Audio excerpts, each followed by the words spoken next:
Welcome back to Bombastic Nation and Ting and Ting and Ting. Back with some more vibes for you. I'm Mr. Giant. And another suggestion here, and this one is called the Berlin Wall, a street party with sledgehammers. See, I remember seeing that on television when the wall was torn down, and it was like this really important incident in human history. But I guess I'm going to get like an inside understanding or an inside look at the wall coming down. So I want to see this, you know what I mean? Even though I know about it, I don't know the details of it. But I guess we're going to find out here. So let's go ahead and YouTube and simmer. Berlin, August 13th, 1961. At midnight, the trucks come. East German troops and workers disembark, lining up behind the white-painted lines that separate East and West Berlin. The soldiers have orders to fire if approached. Berlin has been divided since World War II. The Communist German Democratic Republic surrounding a small enclave of the Western Federal Republic of Germany. But that division was political. People crossed the border via checkpoints to work and see family. Couples lived on either side. No more. East Germany. See how crazy that is, how politics do?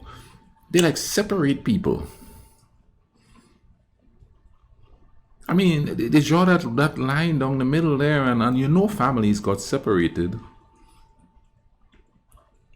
All in the name of politics and systems, or I'll call it the Bob Marley's isms and schisms.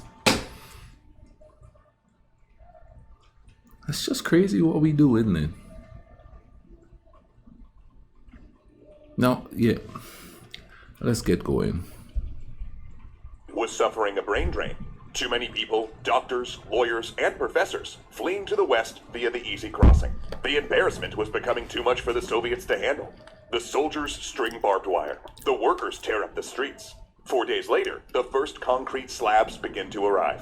They're building a wall.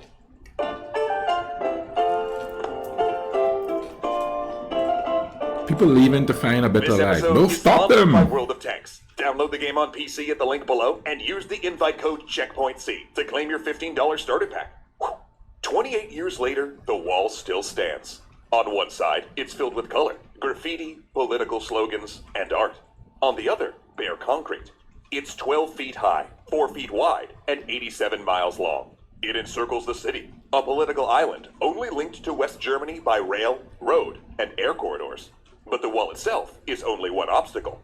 Behind it sits a 110-yard death strip covered with gravel. The buildings that previously stood there cleared. Floodlights glare down on it. There is no cover. Machine gun bunkers watch over it, and it's seeded with mines, anti-vehicle moats, and patrolled with dogs. By 1989, somewhere between 140 and 192 people have died trying to cross. But 5,000 more made it, digging tunnels, ramming through in cars, even floating across in hot air balloons.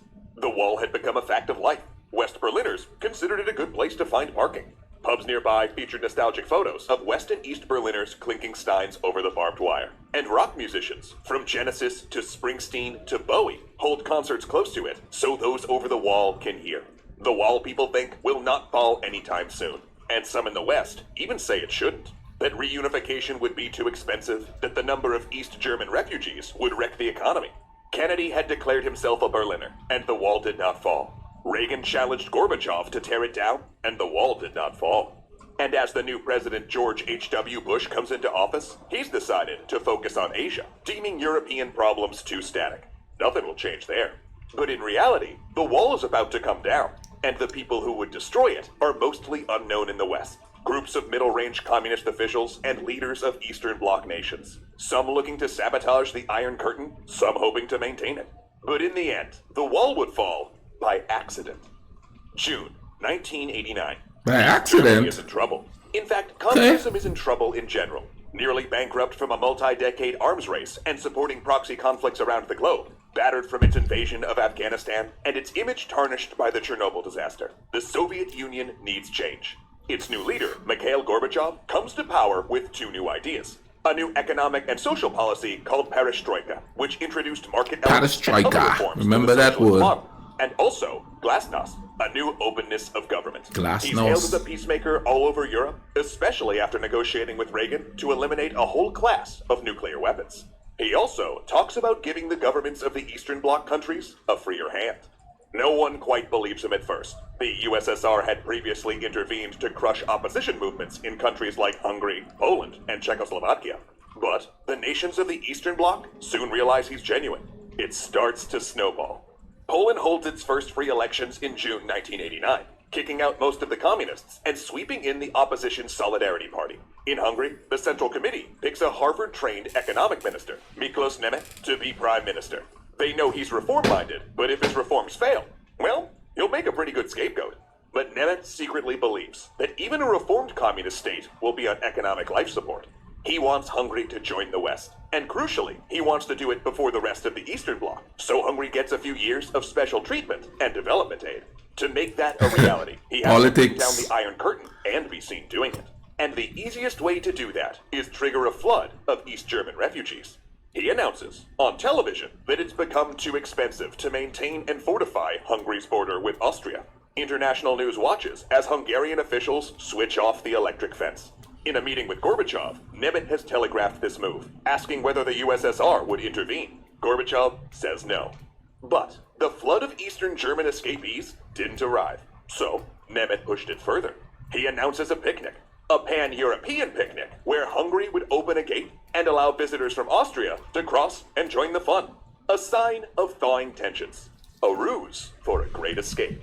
Nemeth holds it during the tourist season, when thousands of East Germans are vacationing in Hungary. He even buses hundreds in for the event and gives them maps, just so they know where the border is. For safety, because the border is right there, and the gates are very open. And, the guards are just so busy checking Austrian passports that you might accidentally want. I'm glad I watched this because I didn't know all of this was going on in the back, because all you see up here is like they're tearing down the wall, they're getting rid of communism, blah, blah, blah. But nobody talked about the inner workings of what was going on there. So now this is a whole different side I'm seeing. There's a lot of politicking going on. In this case, I'll just say politics. But, my man is trying to dissolve all that division. But there's an ulterior motive, according to what they say in here. But then sometimes ulterior motives is a good thing, I guess. Wander into Austria. But no one wants that, right? Because Austria is just so close to West Germany. Chaos. 600 Germans take off at a run, fleeing through the open gate. West German officials and Red Cross volunteers wait on the other side. Soon, Hungary, claiming to be overwhelmed by East German refugees, starts letting thousands cross the border each day. After the East German government bars the border with Hungary, the Great Escape spreads to Czechoslovakia. The West German embassy in Prague begins giving out asylum visas, allowing East Germans to cross the Czech-Austrian border and head to the west from there.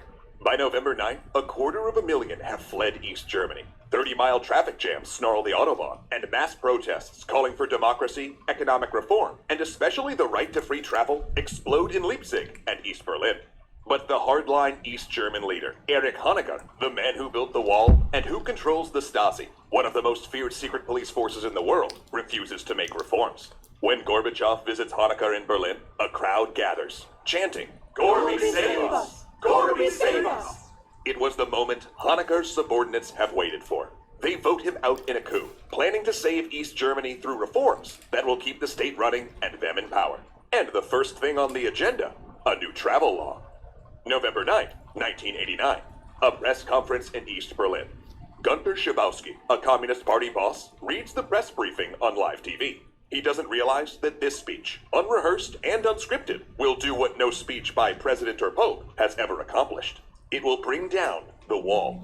He reads off new dull regulations, saving the new travel law for last. East Germans will now be able to apply at border checkpoints to cross into West Berlin. They will need to obtain a visa stamp in their passport or have a special stamp affixed to their ID card. Next item. Wait, said a journalist. Effective when? Around Berlin, everyone stopped, staring at the TV.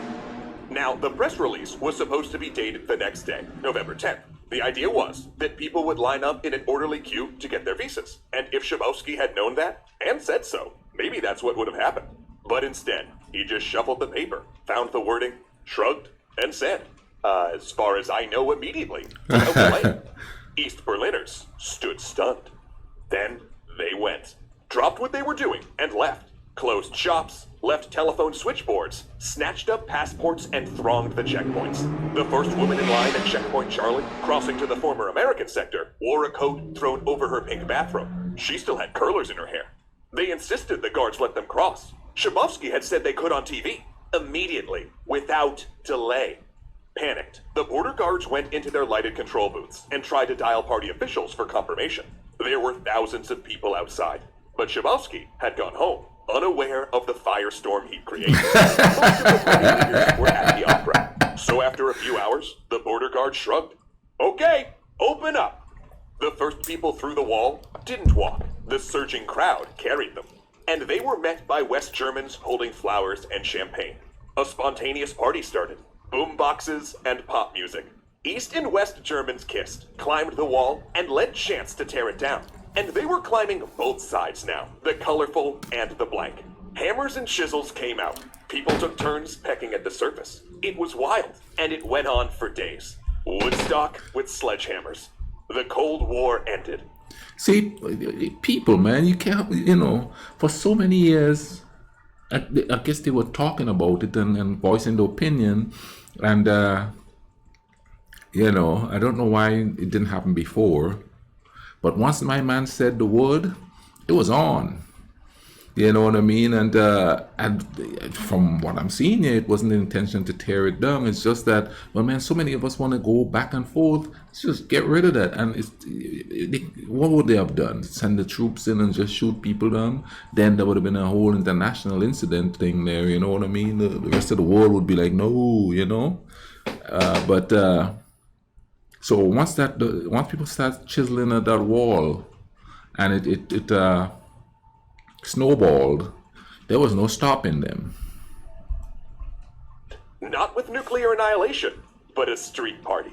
The celebration did more to undermine the German Democratic Republic than anything else. The images of partying refugees were hard to dismiss, and weakened East Germany to the point that reunification became inevitable. Not with a melding of states, but with East Germany absorbed into the Federal Republic. And the party continued. Within a month, Czechoslovakia's last communist leader fell to the Velvet Revolution. Bulgaria had ousted its hardline leaders. Snowball. And the next year, it was Russia itself. Though not everywhere was it easy or peaceful. Street fighting rocked Romania, and the breakup of Yugoslavia would roil the Balkans for over a decade. But considering that Europe had lived 44 years, divided and fearing world war, it seemed almost unreal how quickly the barriers melted away. But though the wall's destruction meant great things for geopolitics, it meant even more to the everyday people. Families reunited, children from East Germany tasted oranges and bananas for the first time. Wow. Europeans once again had the freedom to travel and learn from each other without artificial divisions. They had torn down the wall and could now build a future. Once again, thank you to World of Tanks for sponsoring. See, the people, man,